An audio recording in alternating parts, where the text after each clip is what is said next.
Sushruta for NEET is now available on the Google Play Store. Try it out for free.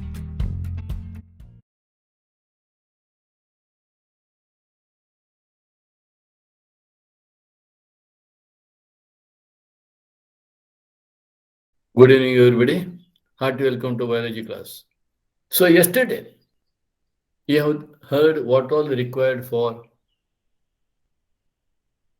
recombinant DNA technology. So we have started studying about a restriction enzyme. Restriction enzyme is also called restriction endonuclease. Okay. So there are two enzymes, in fact, responsible for isolating the DNA from or the desired genes. One of these is methylase and another one is which is used to cut the DNA is known as restriction endonuclease. Restriction enzyme is also called restriction endonuclease. You must know that the restriction endonuclease and the restriction enzyme are one and the same. You must know that for a particular sequence of the DNA to be cut with a particular nitrogen basis, we have a specific restriction endonuclease. I shall give you a list of these restriction enzymes, a number of restriction enzymes, which are known to cut the DNA at a particular sequence of nitrogen bases. We have the very first known restriction endonuclease, which was isolated, was HIND2. Why that name HIND is given, why that name 2 is given, let us see later. This is known as Haemophilus influenzae.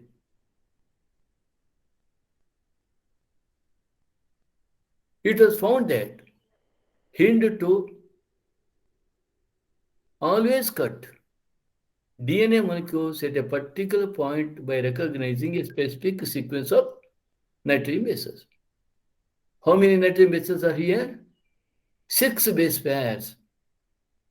Where this HIND2 or HIND-I1, this specific base sequence is known as the recognition sequence for HIND2 or HIND-I1, that is GTC-GAC.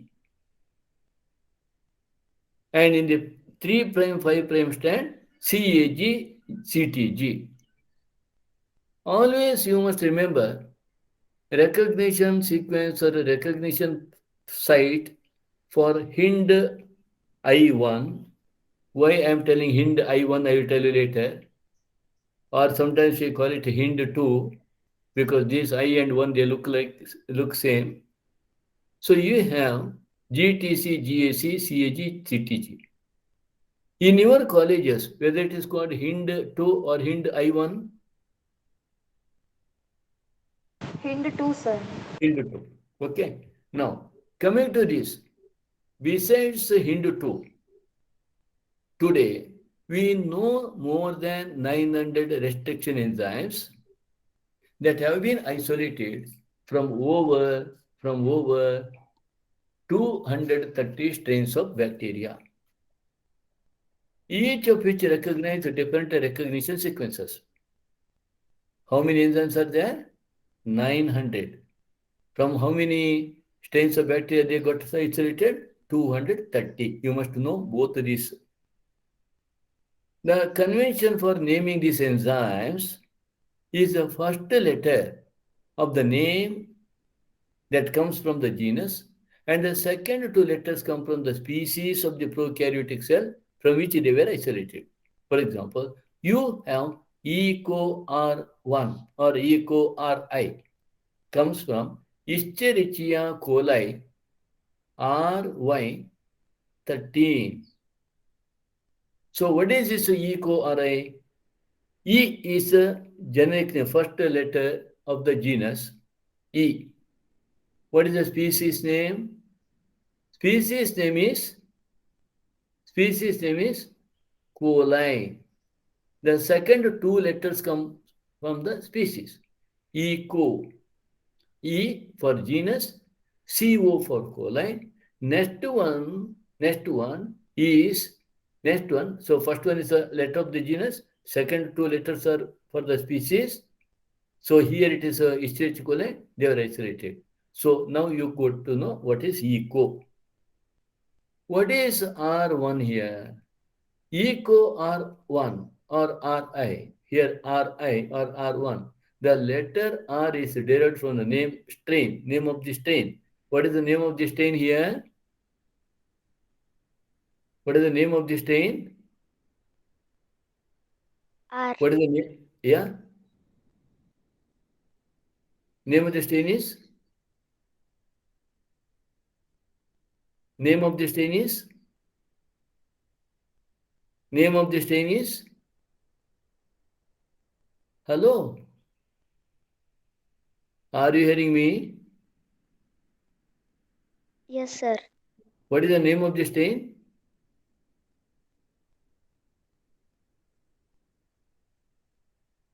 RY. The letter R is derived from the name of strain, one alphabet. Roman numbers following the names indicate the order in which the enzymes are isolated from that strain of bacteria. Here, the first endonuclease from the bacterium. RY13. We have taken R and we have taken 1. So when we write 1, it looks like I also, capital I also. So many times we call it eco-RI. In this way, for each of these restriction enzymes, the names are given.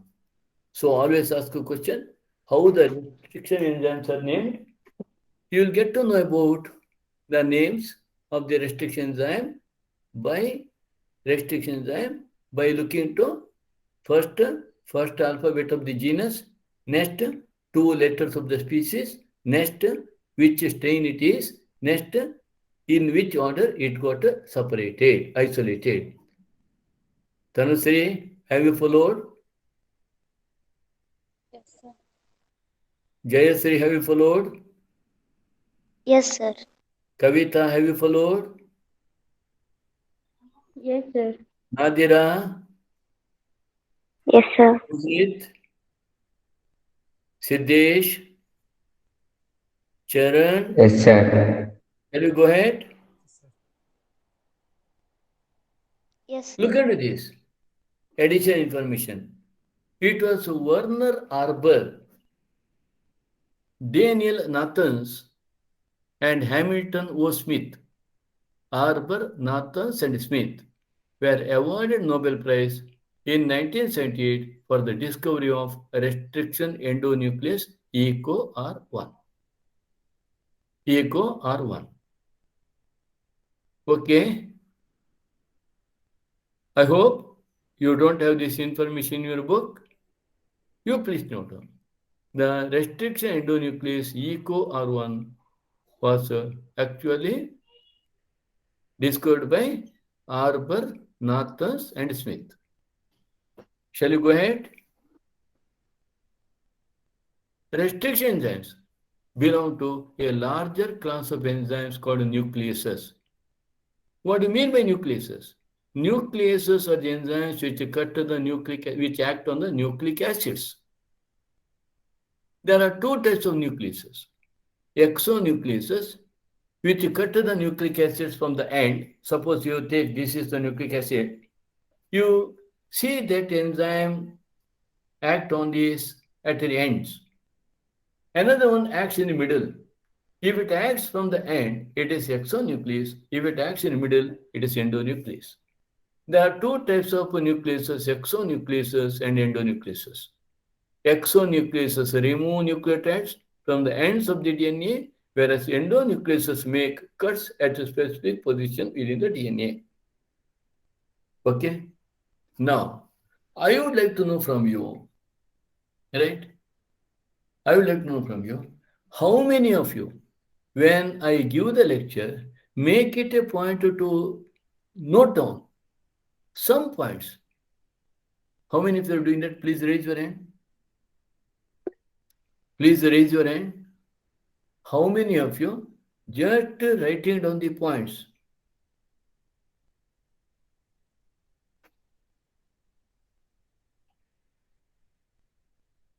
Jayashree is doing, Siddhesh, Janani, Sarvottam, Prathviraj, Navya, Kavi, Blessy, Lohit, Smita, Tanusri, Savitri, Chinmay, Rakesh, Kanisa. Aisha, Blessy, Kanisa, Aisha, Blessy, you are not doing? Blessy, Blessy, Yes, sir. are you not taking on the points? No, I raised my Jyoti, hand. huh? What, madam? Blessy, I take down points, sir. Rafa, Rafa, Yes, sir. are you taking on the points? Yes, sir. Yes or no? Yes. Let me tell you, most of the time we cannot control our mind. The best way is just to make it a point, just to take down one or two words.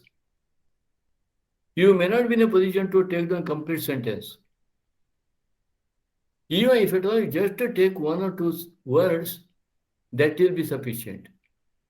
So, I told you about nucleases. What are the two nucleases? Exonuclease and endonuclease. What are the nucleases? Nucleases are the enzymes which act on nucleic acids. Always enzymes are named after the substrate on which they act. Lipase acts on lipids, carbohydrates acts on carbohydrates, protease acts on proteins.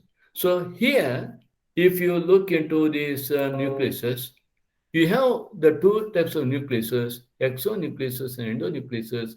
Exonucleases remove nucleotides from the ends of the DNA, whereas endonucleases make cut at a specific position within DNA. Right? Each restriction endonuclease functions by inspecting the length of the DNA sequence. It will see whether it is concerned with that, whether the sequence with which it is concerned with is present there. That is, each restriction endonuclease scans the DNA sequence.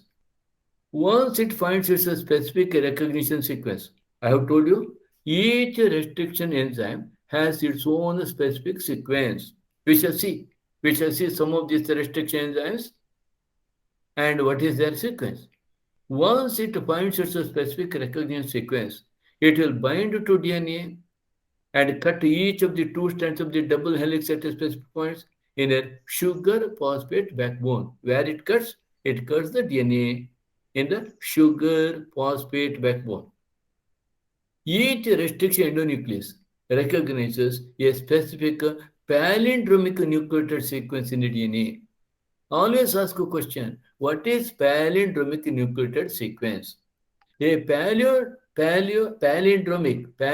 nucleotide sequence, it reads the same way whether you read from left to right or right to left. Whether you read from right to left or left to right. It will read right hand to left side or left hand to right side. So that is what palindromic sequence, nucleotide sequence. Each restriction nucleus recognizes a specific palindromic nucleotide sequence in the DNA. Look here. This is what you have. So here you come across the sequence, palindromic sequence for the enzyme, restriction enzyme EcoRI or EcoR1. This EcoR1 or EcoRI, here it is, what is that sequence? GAA-TTC. Look here, I am reading now from right to left, GAA-TTC.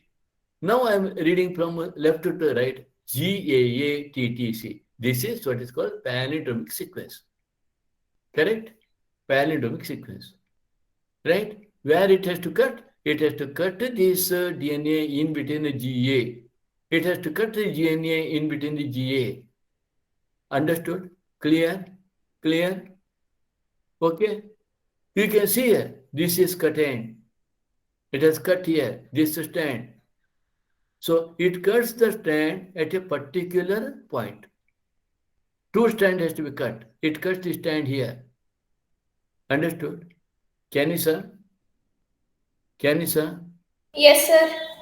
Have you noticed any mistake here in this diagram?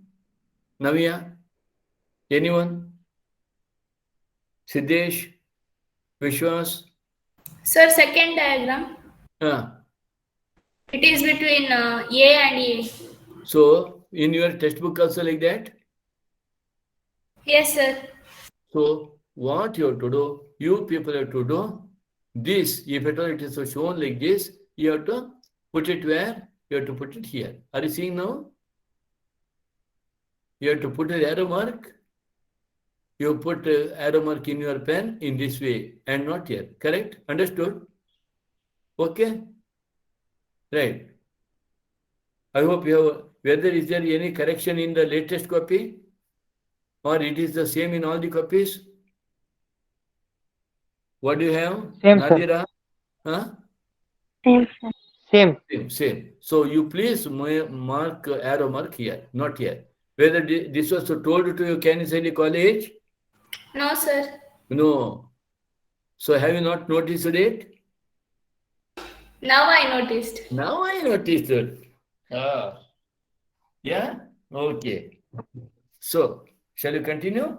Now, this is what exactly you have here. Okay. Now, I will come to this point later. Okay. Now, this is the restriction enzyme action on action of ECO R1. Is it called ECO R1 or ECO RI in your college?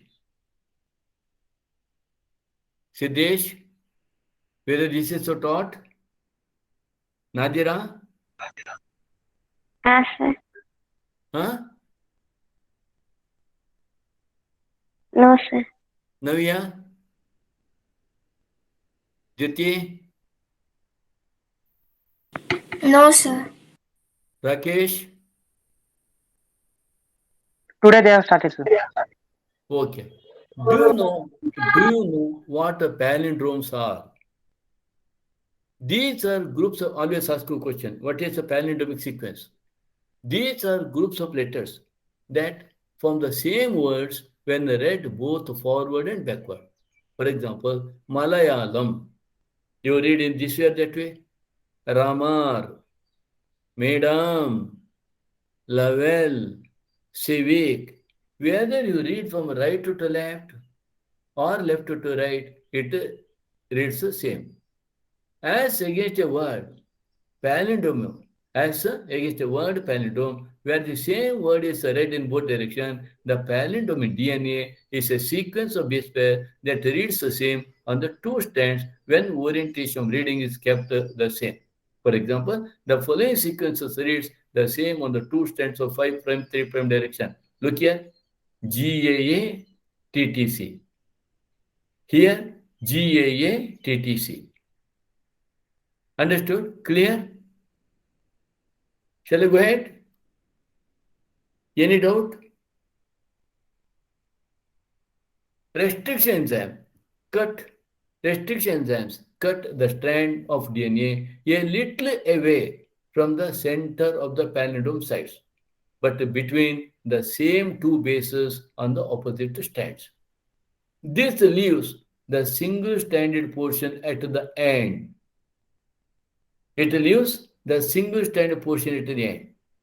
There are overhanging stretches called sticky end on each strand. When one strand, they cut at the palindromic sequence. When one strand is cut, another end will be having the projection there. There are overhanging stretches called sticky ends on each strand. Look here.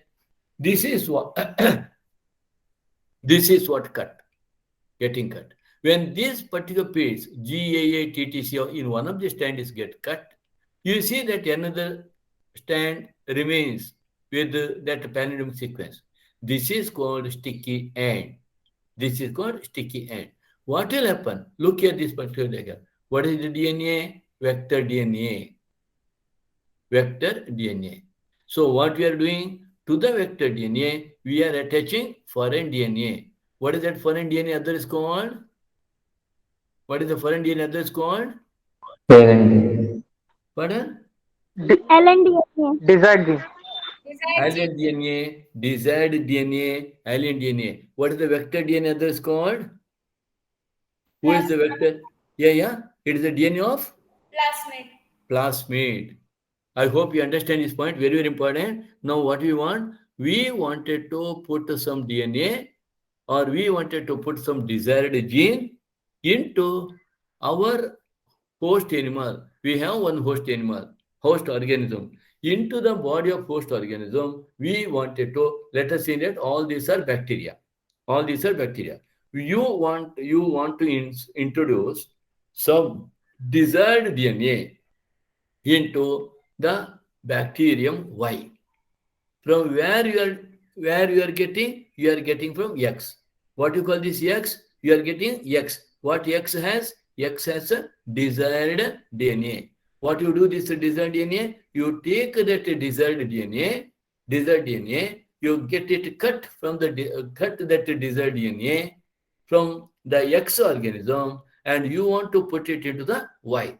You want to put it into Y. So you are using now. You want to use the restriction enzyme. What restriction enzyme you are using to cut the DNA from where you are getting it? Hello? Which enzyme you are using to cut the DNA? Restriction endonuclease. Restriction endonuclease. And after cutting that desired gene, where you are going to put it? Plasmid DNA. You are putting into plasmid DNA. So at both now, where all you have to cut? You have to make a two cut. One cut in the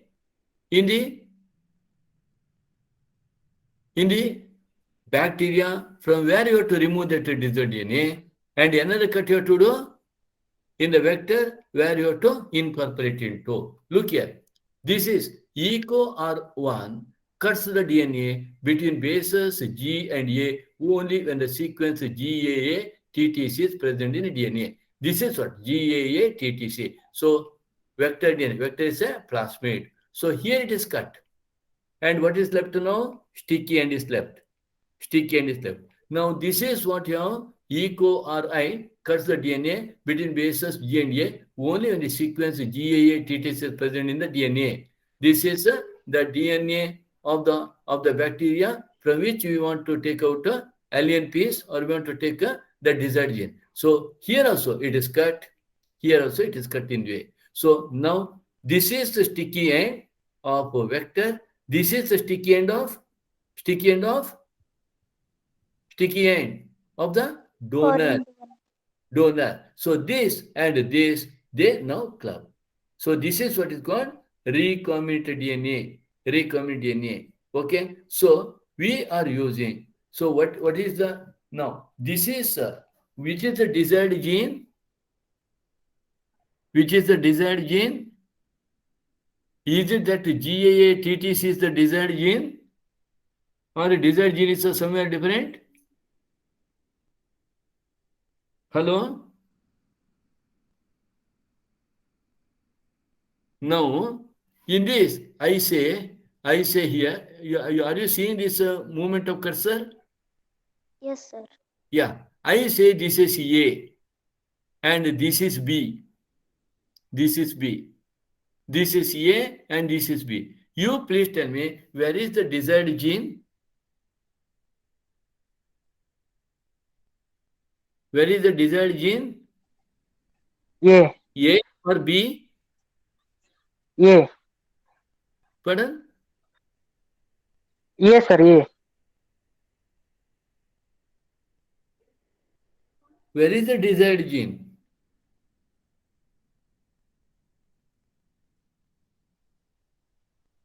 Where is the desired gene?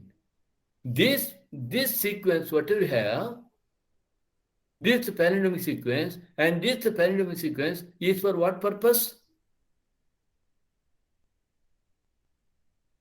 For the restriction enzyme to work. After that, what happens? This sticky end and this sticky end, this sticky end and this sticky end, they are united by an enzyme ligase.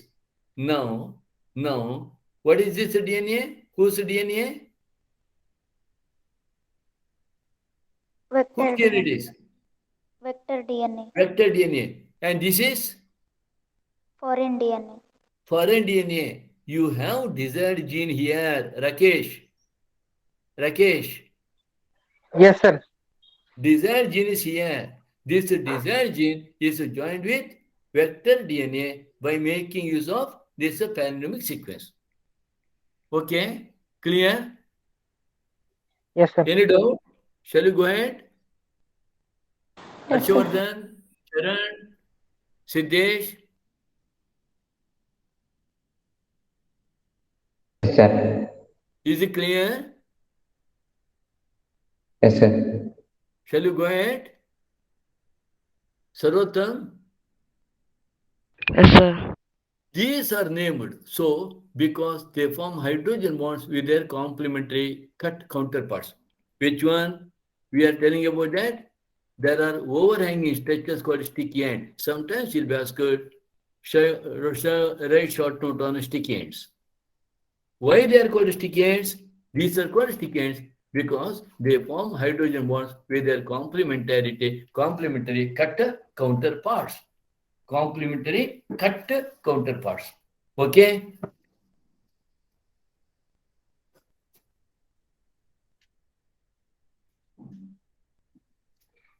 This stickiness of the ends facilitate the action of the enzyme DNA ligase. So to join these two sticky ends, we require DNA ligase. Restriction endonucleases are used in genetic engineering to form recombinant molecules of DNA, which are composed of DNA from different sources or genomes. When cut by the same restriction enzyme, the resultant DNA fragments have the same kind of sticky ends. When cut by the same restriction enzyme, the resultant DNA fragments have the same kind of sticky end. It is between the donor and the recipient. Donor has desired DNA, desired genes. The vector has, that's the plasmid, is just a tool to put this desired DNA into another organism. So when cut by the same restriction enzyme, the resultant DNA fragments have the same kind of sticky ends, and these can be joined together end to end using DNA ligases. Okay, this is what you see here.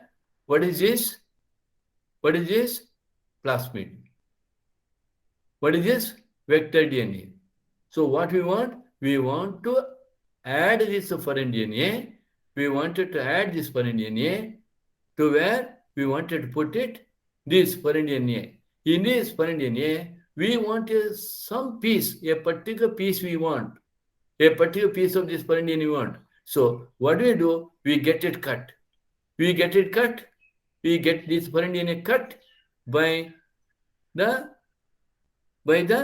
restriction enzyme. Same restriction enzyme is used to cut the vector DNA. So after cutting, this piece foreign DNA is put here and ligated by ligases. So ligases join foreign DNA to plasmid. So this is now plasmid DNA with the foreign DNA incorporated into, with the genes of interest incorporated inside, and then this is transferred into the organism to which or host to which you wanted to put it, E. coli. After that, now this plasmid, how that it goes to this and this? How the plasmid goes to these two daughter cells? Hello? When the cell divides into two, How the plasmid also divides goes to this? There's only one, Hello? Are you understanding my point? It replicates. Huh? It replicates. Oh, that is the property of plasmid. What is the property of plasmid? What is the property of plasmid? Hello? Yesterday I have told you. Plasmid is Self-replication. autonomous, so self-replicating, autonomous body, circular in structure, and we call it extra chromosomal DNA it has. And what you come across here is the entire structure is a DNA, extra chromosomal DNA. I hope it is clear. Jayasri, Yes, sir. Vismita, Nadira, Tanusri, Savitri, Kavita, Yes, sir. Blessy. Yes, sir. Shall you go ahead? Yes. Right. Namrata, have you come? No. So this is the same thing. I will come to this point later. You can see what are these? What are these? You can see sticky end. Sticky end of what? Sticky end of foreign DNA. Foreign DNA. And it is incorporated into plasmid DNA. Okay? It is a joint plasmid DNA. And this gets multiplied. Okay, right. Now let us see. You may have realized that normally, unless one cuts the vector and the source DNA, with the same restriction enzyme, the recombinant vector molecule cannot be created. Why? Why cannot be created? Recombinant vector molecule cannot be created. Hello? Hello? Are you understanding my point? Is it clear or not? Navya? Please answer quickly. Yes, sir. Huh? Yes, sir. What is that answer? Why that it cannot be created? Are you understanding or not? Yeah, sir. You asked recombinant vector molecule why it cannot be created. Why? Anyone? The different restriction enzyme could cut at the different base pair. Yeah, different restriction enzyme, they cut the DNA at a different palindromic sequence. And here you may have realized that normally, unless one cuts the vector and source DNA with the same restriction there, so what will happen? When the vector and source DNA are cut with the same restriction enzyme, this results in same type of sticky ends. These two sticky ends can easily, because they have complementary bases, they can easily get ligated. Understood? So, clear? Now, there are two groups of restriction endonucleases.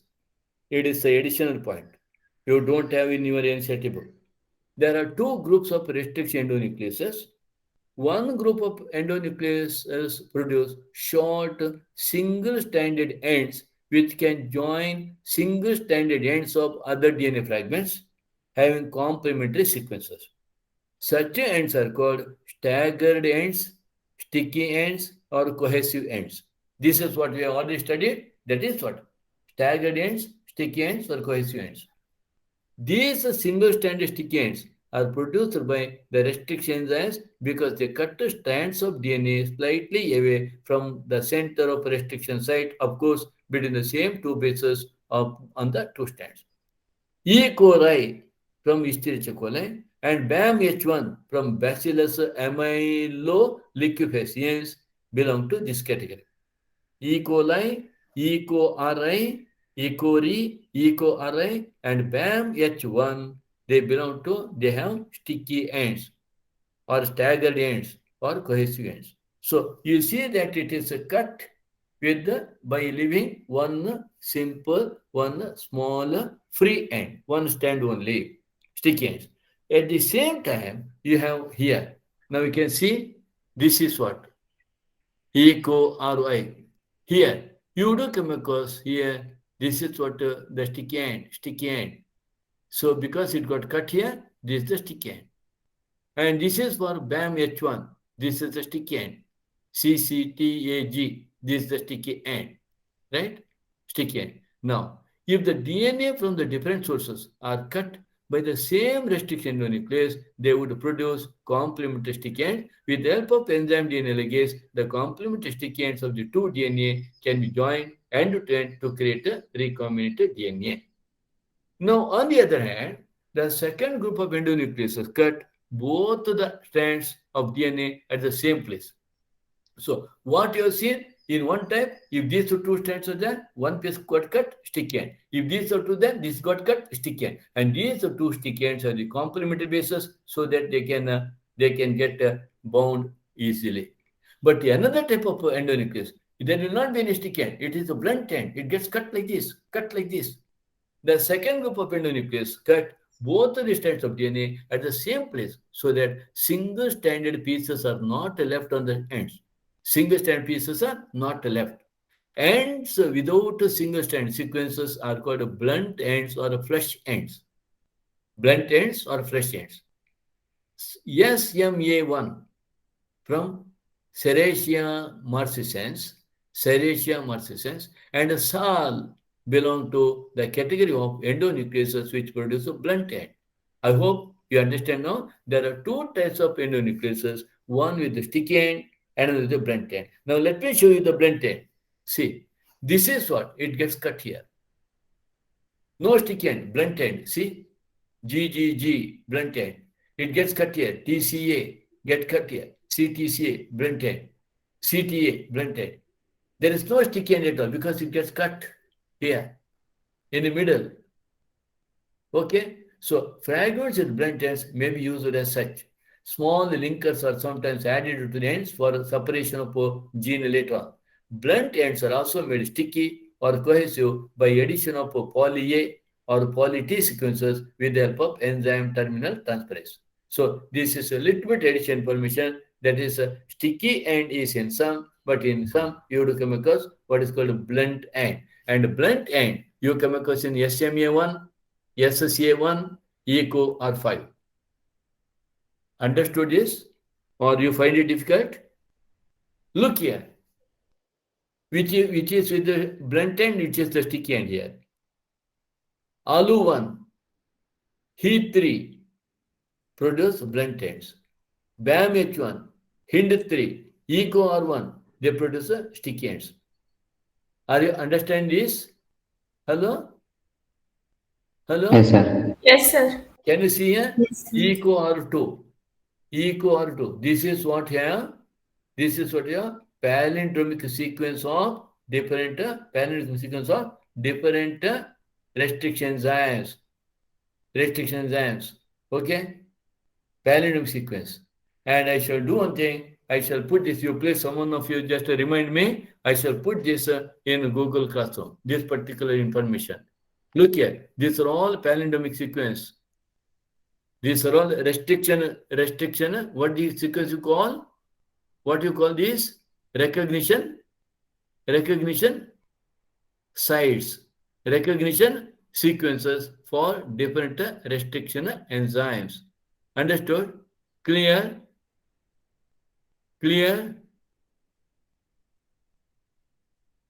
Yes, sir. Any doubt? Shall I go ahead?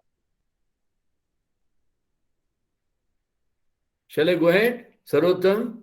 Yes, sir. Prithvi? Yes, sir. Yes, sir. Look here. These are all different restriction enzymes.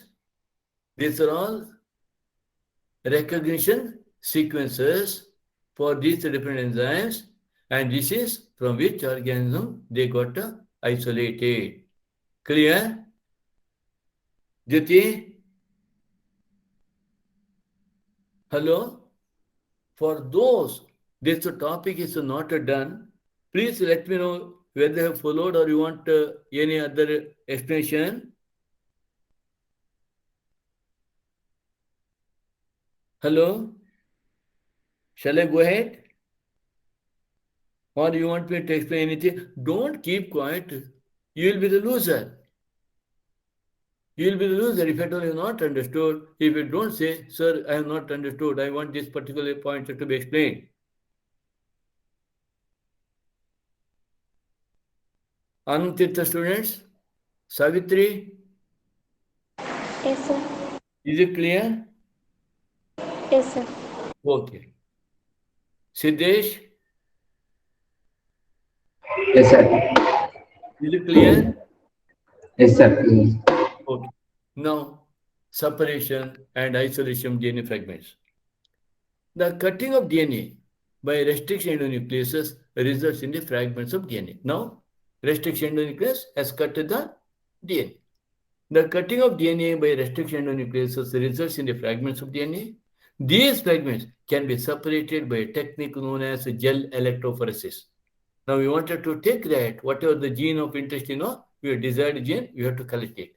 Since the DNA fragments, these fragments can be separated by a technique known as gel electrophoresis. Always ask a question. What is gel electrophoresis? Explain. Since the DNA fragments are negatively charged molecules, they can be separated by forcing them to move towards the anode under an electric field through a medium or matrix. What is done? They are negatively charged and they are made to move towards a positive charge. Nowadays, the most commonly used matrix is agarose, which is a natural polymer extracted from seaweed Gelidium. Gelidium is a red algae. Red algae. Who will tell another red algae which starts with a G? Gracilaria. Who said it? Navya. Very good. Can you recall 2 more examples, Navya, for the same class? What is that? To which class it belongs? To which class? Gelidium gracilaria belongs to? Who will tell me? Anyone? Phaeophyceae. Phaeophyceae? Oh, sorry, Rhodophyceae. Rhodophyceae. What else are the examples?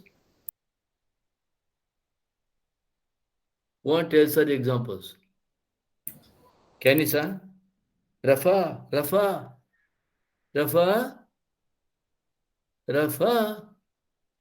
Are you there?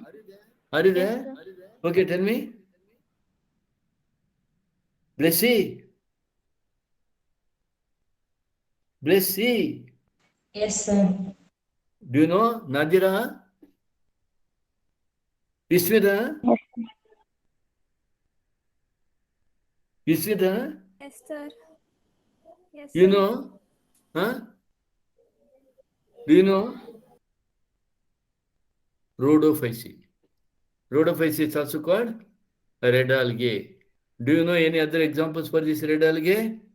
Polysiphonia and PG square. Polysiphonia and Jyoti, you know? Rakesh, you know? Prithvi, you know? Prithvi? Yes, sir. Lohit? Yes, sir. What is another example? Yes, sir. Porphyra. Porphyra. Pardon? Porphyra. Porphyra. Porphyra, not Porphyra, Porphyra. Porphyra, Porphyra. Okay? Right. This is a Gelidium, red algae. Right? Now, the DNA fragments separate according to their size through sieving effect provided by the agarose gel. Hence, the smaller the fragment size, the farther or quicker it moves. Look at the figure and guess at which end of the gel the sample was loaded. Now you tell me where it was loaded. This is what a typical agarose gel electrophoresis. What is done? The DNA is cut and put where DNA is cut into small fragments and it's put into what? Well. Yeah, it put into well. So where in this, where you come across positive charge, where you come across negative charge.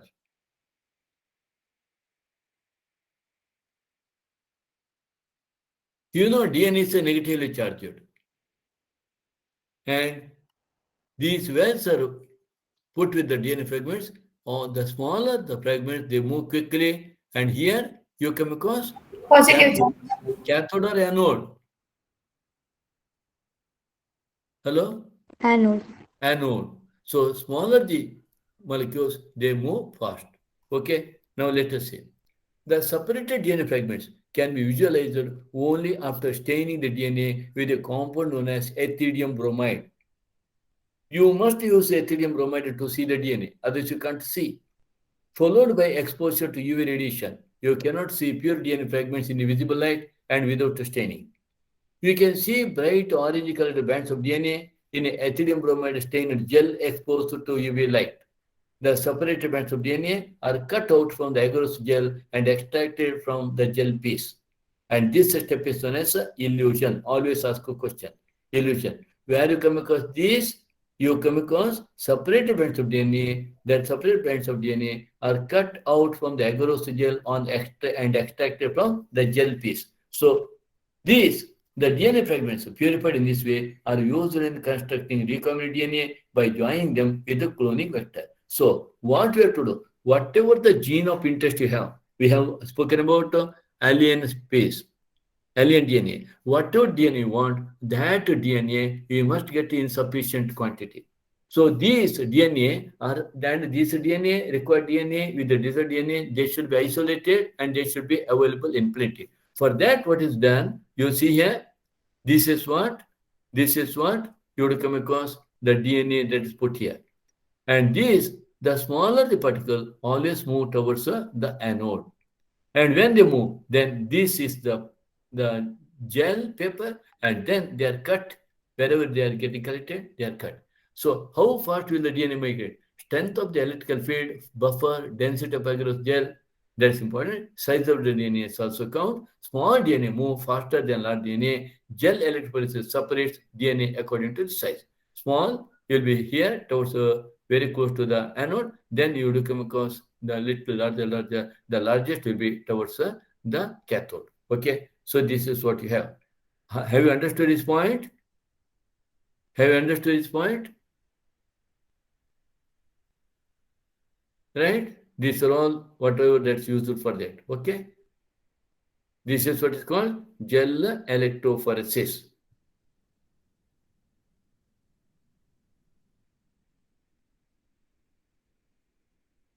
Yeah, leave it. Cloning vectors. Any doubt so far?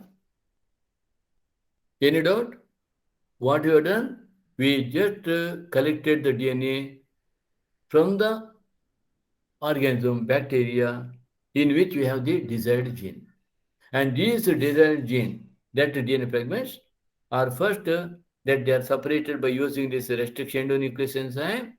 They are cut into pieces, and these pieces are subjected to gel electrophoresis, and we are getting these small DNA pieces just to get incorporated into our vector. You know that plasmids and bacteriophages. What is bacteriophage? Bacteriophage is what is the bacteriophage simply known as? What is bacteriophage? Bacterial virus.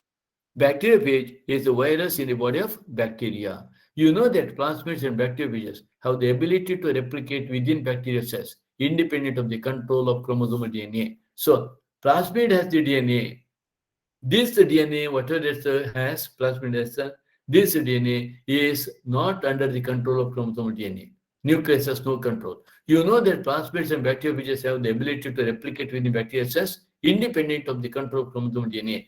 Bacteriophages, because of their high number per cell, have very high copy numbers of their genome within the bacterial cell. That means their number is more. Bacteriophages is nothing but virus inside the body of bacteria. The bacteriophages, because of their high number per cell, have very high copy numbers of their genome within the bacterial cell. That means they are more in number. Here, genome is DNA. They have very high copy numbers of their DNA genome within the bacterial cell. A vector which can replicate in two different hosts is called shuttle vector. So many times a vector which can replicate in two different ways. Generally, one vector, either you can put it into bacterium or you can put it into yeast. But sometimes you can put either to bacteria or to yeast, both, whatever you want. Otherwise, a vector you can put either to the bacterium alone. A vector is only can be inserted into bacteria or it can be inserted into yeast in most of the cases. But sometimes you have to come across a vector can be replicated in two different wods and they are called shuttle vector. Some plasmids may have only 1 or 2 copies per cell, whereas others may have 50 to 100 copies per cell. That means how many plasmids are there? How many plasmids are there? Maybe 1 or 2 or sometimes 15 to 100. Their numbers can go even higher, right? So this already told you. Again, I'm telling. Plasmids. What is plasmid? Plasmids are small extranuclear circular DNA. They are small extranuclear outside the nucleus, extranuclear circular DNA which carry extra chromosomal genes in bacteria and some fungi. They replicate independently. Independently, they can go on increasing in number. The best known vectors which are also available commercially are PBR322 and PUC18. I hope you may not be knowing what all these details of this because it is not mentioned in NCERT book. Let me give the detail. PBR322 and PUC18. Okay. Can anyone tell me what is this PBR? You might have been taught. What is this PUC? Full form? Why that is given? Are you taught about this? Can you, sir? Rafa? No, sir. Blessy? No, sir. No. Names of the persons who found it, sir. Pardon? It's like the names of the persons who found it. No, I am not understanding what you are telling. Name of? B and R represents the name of the persons. Then? That's what we are taught, sir. Okay, you are right. You are right. So the best known vectors which are also available commercial PBR322 and PUC18. You know what is the full form of B? What is the full form of R? Both of them have been modified from natural plasmids of E. coli, Escherichia coli. A plasmid is designated by lowercase p for plasmid. Okay? By lowercase or small letter p. Followed by name of either discoverer or place of discovering and the number given to it. So now, here in the PBR322, look here, PBR322 is the plasmid discovered by Bolivar and Rodriguez. Bolivar.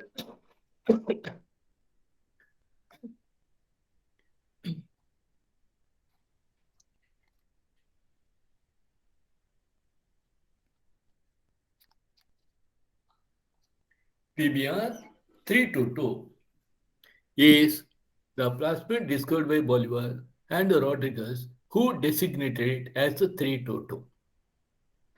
PUC series of plasmid vectors are named so because they were initially developed at the University of California. UC for University of California. P for plasmid. Some common PUC plasmids are PUC7, PUC8, PUC12, PUC13, PUC18, PUC19. They have been derived from PBR322. And you must know the plasmids are about 2,700 base pair long. Okay? Clear? Shall you go ahead? Yes, sir. Okay. This is what you have again full form of these different. What are these?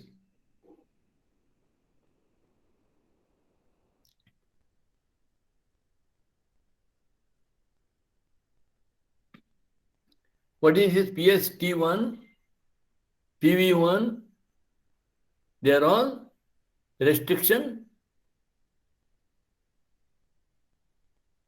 enzymes. Okay.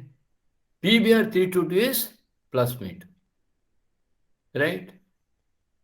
So in only plasmid, small p stands for plasmid. And in all others, whatever you have, there the first letter is a genus, second two letters are of a species, third one is the strain and a number. Okay?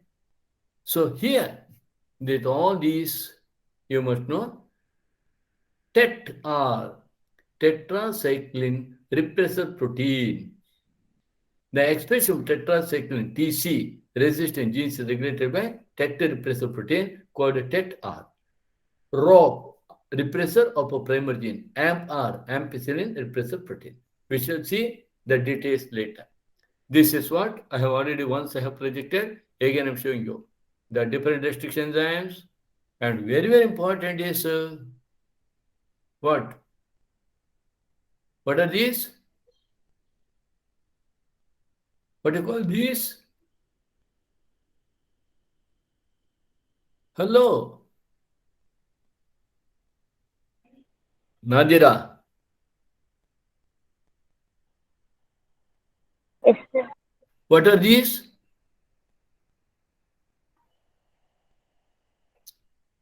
What do you call them?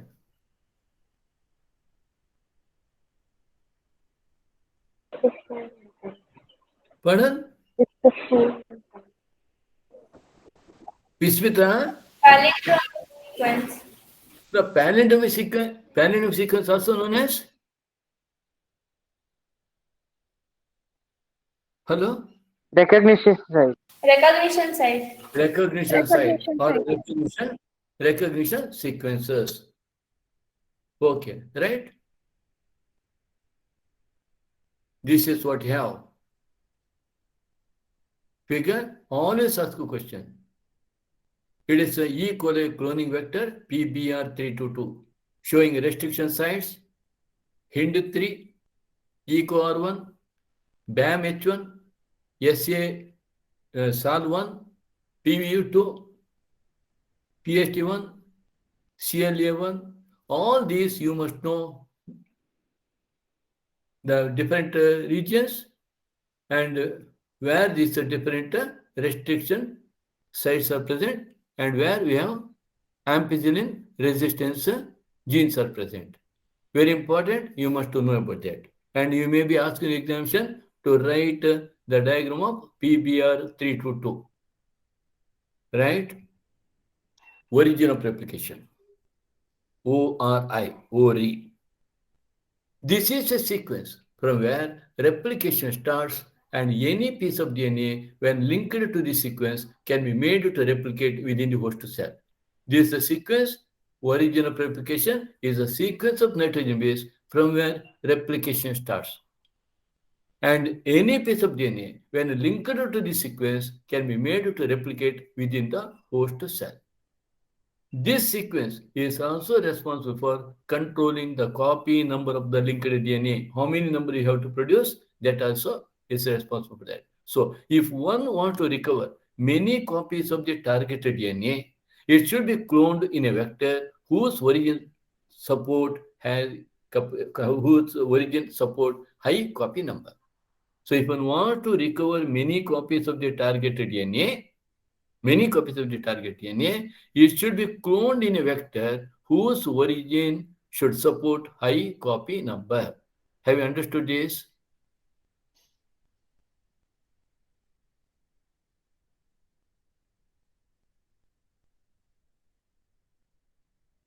Sir, explain once again. Now, what is this here? Yes, who knows this? What we have understood about this?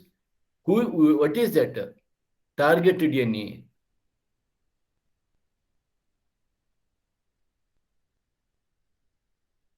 Host organisms DNA. Host organism. So, here, if one wants to recover many copies of the targeted DNA, it should be cloned in a vector whose origin should support high copy number. That means Who is this vector? Classmate. Plasmid. If there are more plasmid, is it not that you can have more number of copies of the target DNA?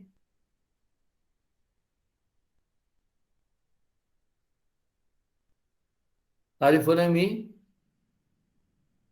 Now, let us come back.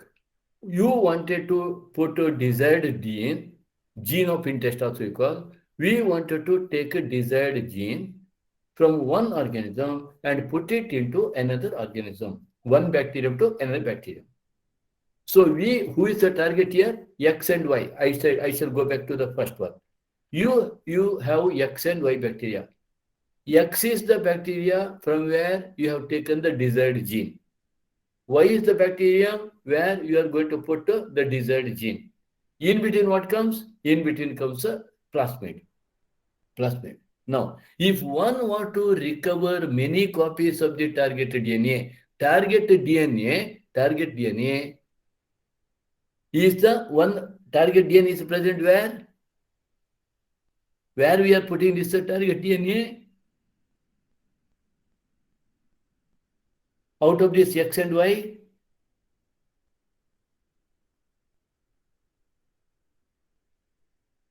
Why, sir? Why? If one wants to recover, from where you are recovering? If one wants to recover, one means any person. If one person wants to recover many copies of the target DNA,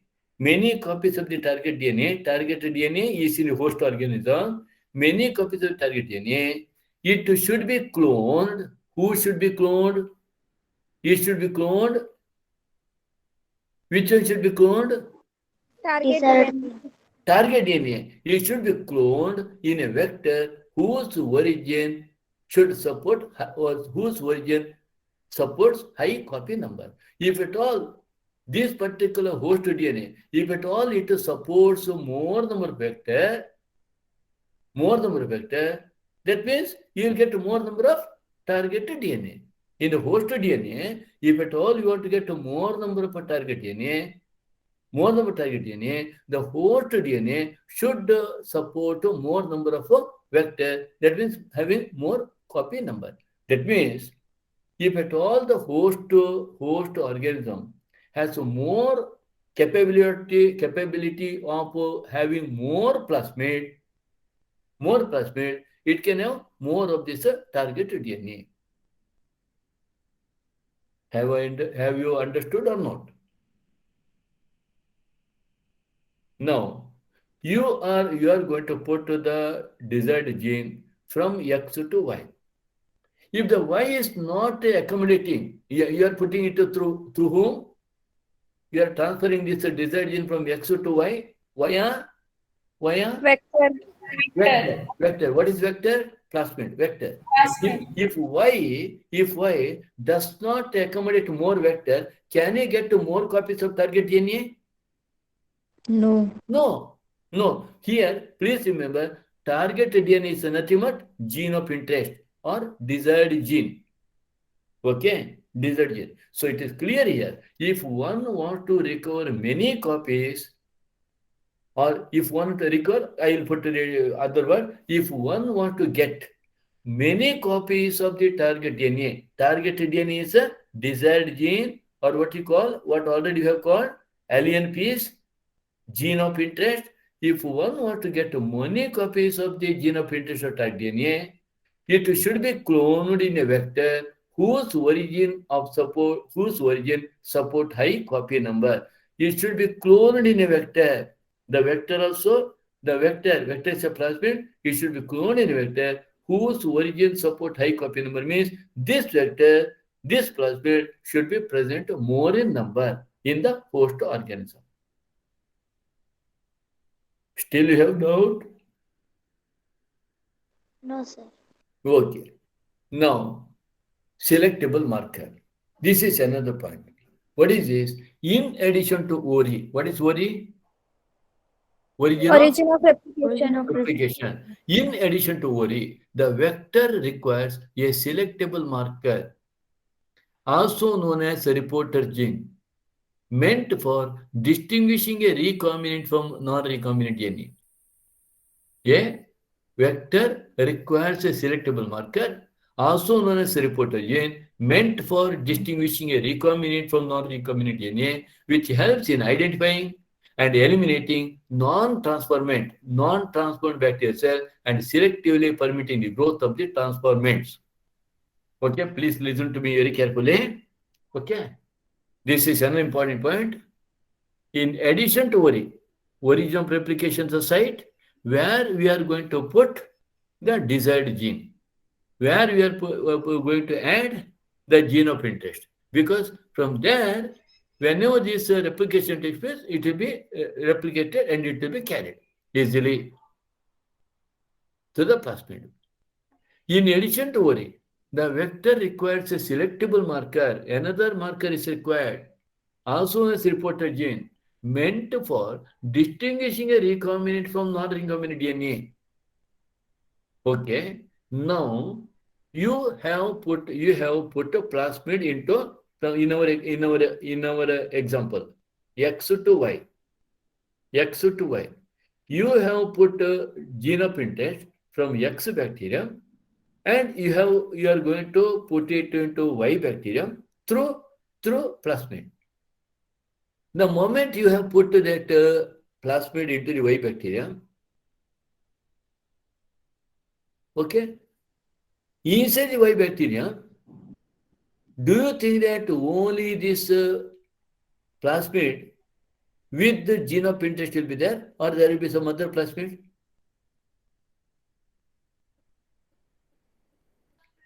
Please understand my question. Are you hearing me? This is a very important part. Are you hearing me? Now, Yes. now you have added a gene of interest. That means the desired gene from X to Y. How you have added?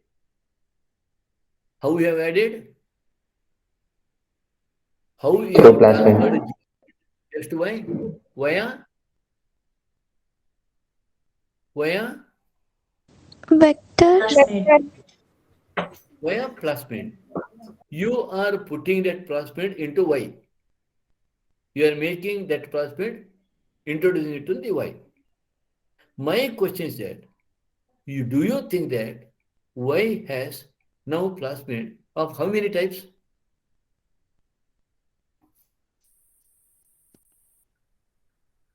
In the Y bacterium, how many types of plasmid do you see?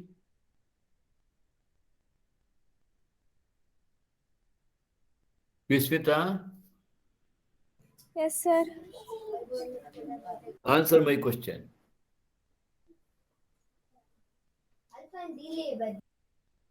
Huh? Navya?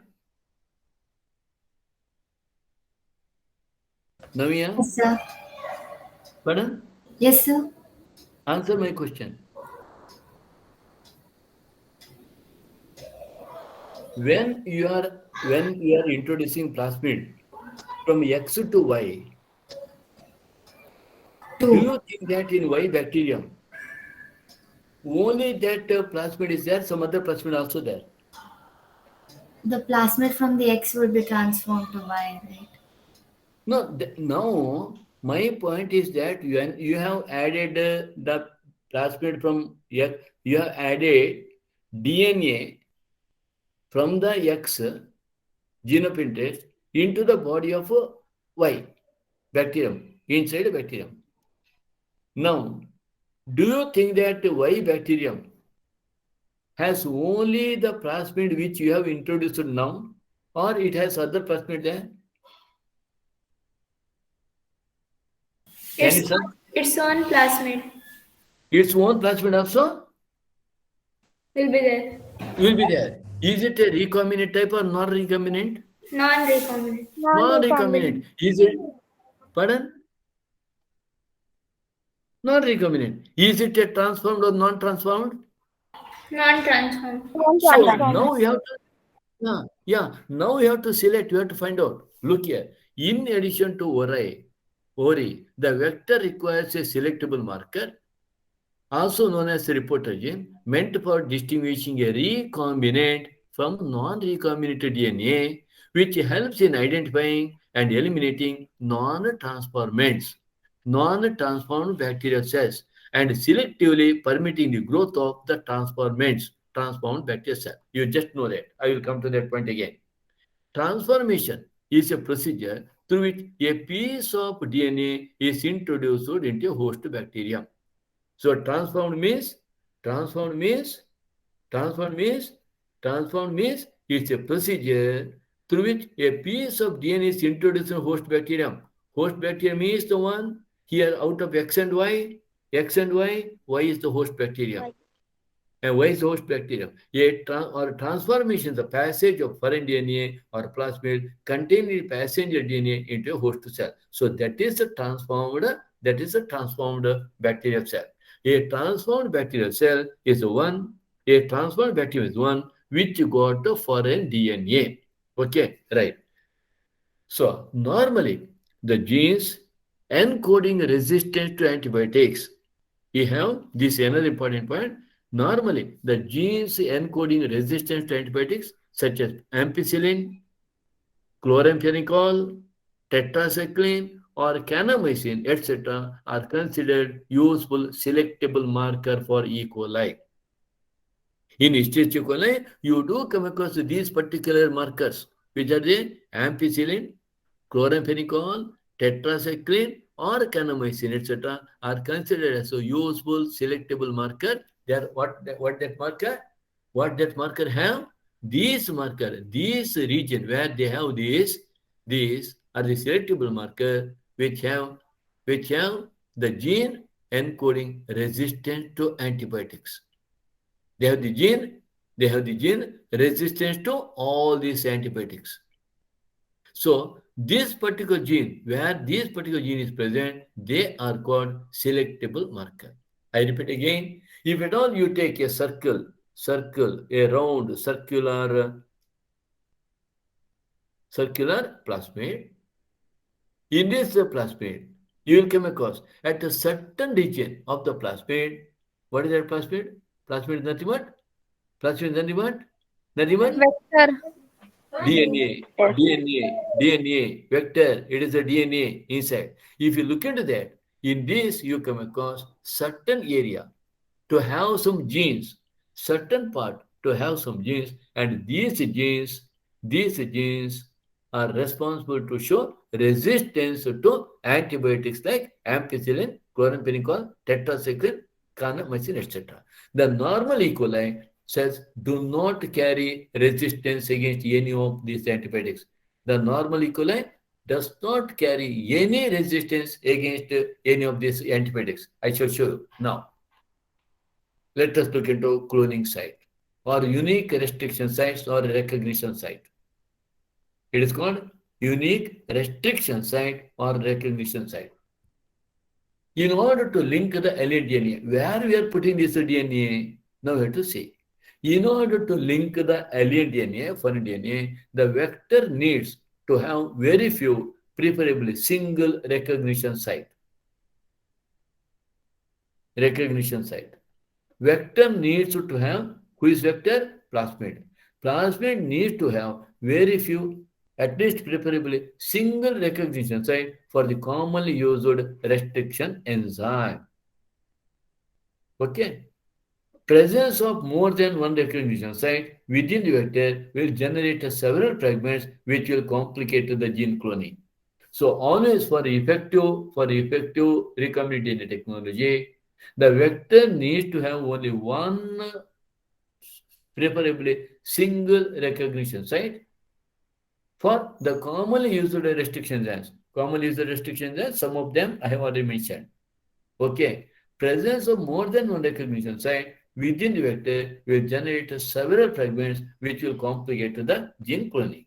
Now, look here. You have here two places which are shown by pink color. These two pink colored places have the gene which produce protein resistant to the ampicillin and tetracycline antibiotic. So this is one area. This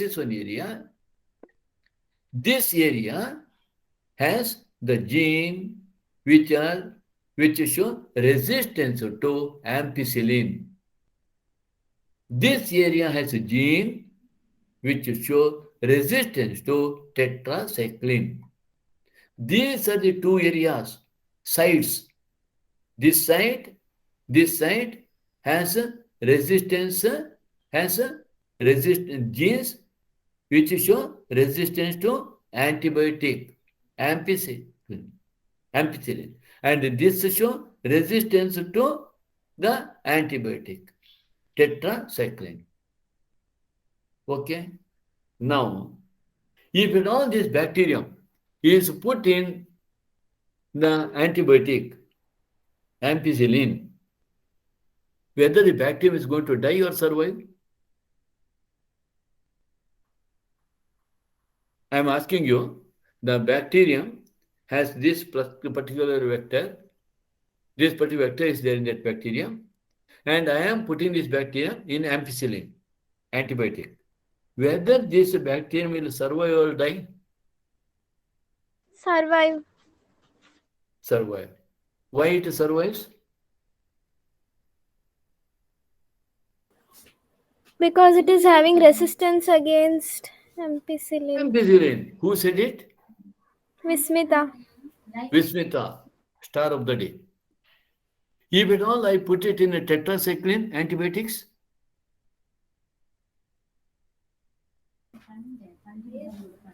it will die or survive? It will survive. It will survive because it has the genes acting against it has a resistance to tetracycline. Okay, I shall stop it here and we are continuing this in tomorrow morning class.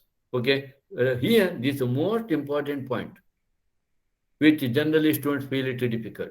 Right now, it is quite easy. Okay, now the thing is that where we are putting in genes of interest and how to confirm that we have whatever we have added this gene of interest or a desired gene, how to confirm that this desired gene has entered into that host organism, that is a task. Okay, we shall meet tomorrow and we'll continue that in the evening also. Okay, bye, see you.